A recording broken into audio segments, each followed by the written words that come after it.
మనకి ఉన్నటువంటి బాధలన్నీ కూడా తొలగిపోతాయి.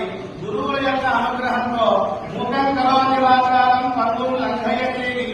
కొండలు కూడా పరిగెత్తగలడు కుంటివాడు కూడా. ఆ విధంగా ఎన్నో జన్మల్లో చేసుకున్న పుణ్యం కర్మేతి హస్తయో గతిరికి పాదయో. మన కర్మ ఎలా అయితే ఉంటుందో చేతులు పాదాలు ఆ విధంగా తీసుకువెళ్తూ ఉంటాయి. ఏనాడో శివాలయంలో హరిహర అనేటువంటి నామాన్ని శివాయ విష్ణు రూపాయ శివరూపాయ విష్ణవే అన్నట్టుగా వాసుదేవ వామదేవ. వాసుదేవాలో రెండో అక్షరం సు తీసుకోండి, వామదేవాలో మా అనేది రెండో అక్షరం తీసుకోండి. రెండు కలిపితే సుమ. సుమం అంటే దహరం పుండరీకాసు. అటువంటి హరిహరపురంలో ఉన్నటువంటి జగద్గురువుల యొక్క పాదాల దగ్గర మన యొక్క పుష్కమలాన్ని పెట్టామనుకోండి, స్వామివారి యొక్క పాదాల దగ్గర తల వంచామా ఇంకా ఎవరి దగ్గర తల వంచవలసినటువంటి పని లేదు. మనది భాగ్యనగరం, మహాభాగ్యవంతులుగా ఉన్నాం. ఈ 3 రోజులు కూడా సాధ్యమైనంత వరకు ఆసక్తిగా అనురక్తిగా సంశక్తితో నిప్పు ఉంది. ఎలా ఉంటున్నా కాదు 24 గంటల సంసారంలో ఒక అరగంటైనా గంటైనా వచ్చి లక్ష్మీ నరసింహస్వామి వారి యొక్క దివ్య లీలా వైభవ శౌర్య గాంభీర్య విక్రమ పరాక్రమాలు ఏవైతే ఉంటాయో 4 మాటలు విన్నట్లయితే చెవులోకి వెళ్లి హృదయానికి ఉన్నటువంటి ఆధ్యాత్మిక ఆధిదైవిక ఆదిభౌతిక దుఃఖత్రయాలన్నీ కూడా తొలగింపజేస్తారు. మనకి అవకాశం వచ్చింది, దాన్ని మనం వినియోగం చేసుకుంటున్నాం. మానవ జన్మ తొందరగా రాదు. 84 లక్షల జీవరాశులలో 2 రకాల జంతువులం నర పశువులం అన్నమాట. నిద్ర ఉంటుంది, ఆహారం ఉంటుంది, మైథునం ఉంటుంది. పక్షులకి ఉంటాయి, మనకి ఉంటాయి. కానీ మంచి చెడు అనేటువంటిది చీకటి ఎంతవరకు ఉంటుంది? వెలుగులు వచ్చేంత వరకు ఉంటుంది. మన అజ్ఞానం ఎంతవరకు ఉంటుంది? జగద్గురువులని చూసేంత వరకు ఉంటుంది. తర్వాత జ్ఞానాదేవ కైవల్యం. భాగవతం భాగవతం భాగవతం అనండి, కనీసం భాగంగా అవుతూ ఉంటాం. పూర్వకాలంలో ప్రతి ఇంటిలోనూ ఒక పుస్తకం రామాయణ భారత భాగవత గ్రంథం పట్టుకునేవారు. ఇప్పుడు అందరూ ఫోన్లే పట్టుకుంటున్నారు, ఒక గ్రంథం కూడా పట్టుకోలేకపోతున్నారు.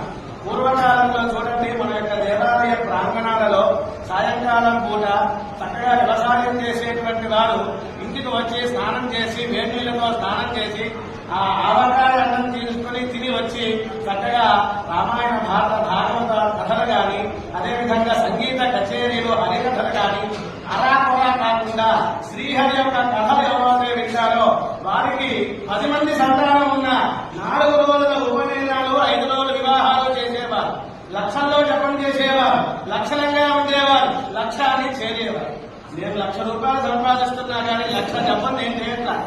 అంటే మీ గురించి చెప్పకూడదు, నా గురించి నేను చెప్పుకుంటే అప్పుడు శ్రీరామ మనకి రామకృష్ణ పరమహంసగా చెప్పారు.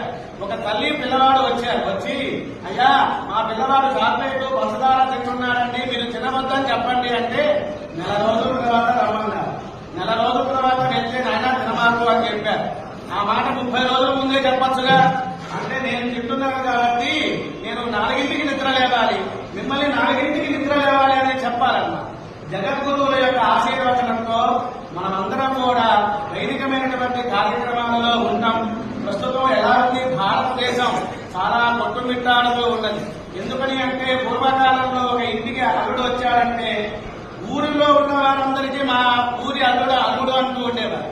ఇప్పుడు అపార్ట్మెంట్ కలిసి వచ్చింది, పక్కన 4 అంగుళాల కూడా ఏం జరుగుతుందో తెలియట్లా. కాబట్టి మనం భారతదేశం భారతీయం సనాతన ధర్మాన్ని కాస్త అభివృద్ధి చేసుకోవాలి అంటే నిరంతరము భగవన్నామ స్మరణ చేస్తూ ఉండాలి. మీ పిల్లలకి ఆస్తులు ఇస్తారు, ఇవ్వకపోయినా వెళ్లిపోతాయి. సంస్కారం ఇవ్వాలన్నమాట. అటువంటి వేద పురుషులు ఆదితాత్ములందరూ కూడా జగద్గురువుల యొక్క ఆశీర్వచనాన్ని తీసుకోవడానికి వచ్చారు. వారి యొక్క ఆశీర్వచనంతో మనం కార్యక్రమాన్ని ప్రారంభం చేస్తూ ఉన్నాము. ఉదయం 4ంటికి నిద్రలేస్తే స్నానం చేస్తే దానిని దేవతా స్నానము అంటారు. 4:30 ప్రాంతంలో స్నానం చేస్తే ఋషి స్నానము అంటారు. 5:30 ప్రాంతంలో స్నానం చేస్తే మనుష్య స్నానం అంటారు. ఈ కాలంలో పగలు పడుకుంటున్నారు, రాత్రి కూడా ఉద్యోగాలు చేస్తున్నారు. అందువల్ల 6 తర్వాతే స్నానం చేస్తున్నారు. బుద్ధులందరూ కూడా రాక్షస బుద్ధులు వస్తున్నాయి. మీ గురించి కాదండి, వేరే వారి గురించి చెప్పుకున్నాను. ఆ విధంగా మనకి 30 రోజుల్లో ఉద్యోగ ధర్మాలలో ఉన్నప్పుడు కనీసం ఒక ఏకాదశి గాని, ఒక పౌర్ణమి నాడు గాని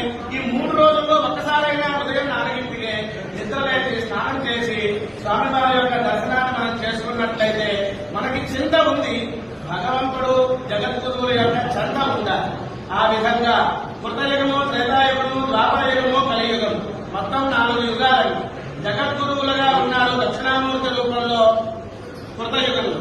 త్రేతాయుగంలో దత్తాత్రేయ స్వామి వారి రూపంలో ఉన్నారు. అదేవిధంగా ఆషాఢ పౌర్ణమి నాడు గురు పౌర్ణమి అంట ద్వాపర యుగంలో ఉన్నారు. అదేవిధంగా మనకి శృతి స్మృతి పురాణాన ఆలయం నమామి భగవత్పాదం శంకరం లోక శంకరం అంటారు. అటువంటి జగద్గురువుల యొక్క ఆశీర్వదనంతో ప్రతిరోజు కూడా పొద్దున కూడా మహాభారతాన్ని చదివేవారు.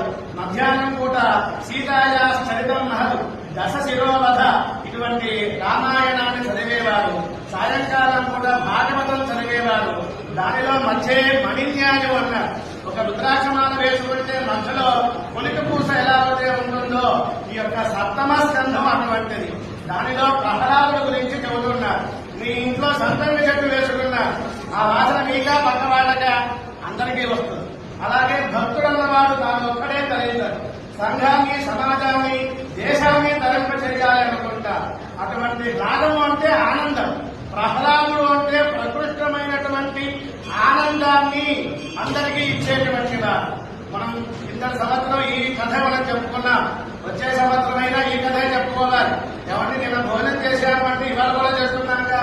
అందుకని నిరంతరం కూడా నాలుగు మీద, జిహ్వ మీద భగవన్నామ స్మరణ నృత్యం చేస్తూ ఉండాలి.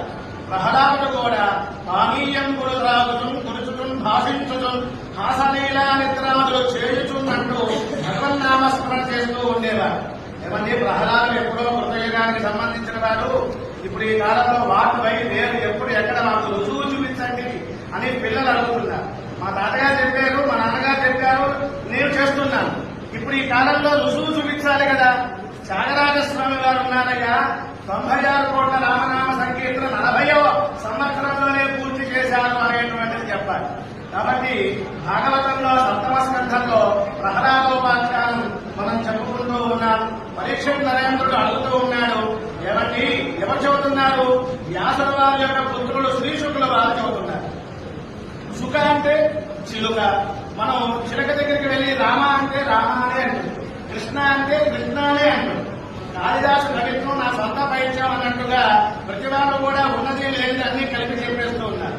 అలా కాకుండా వ్యాసుల వారు ఈ యొక్క భాగవతాన్ని 12 స్కంధాలతో 5,70,000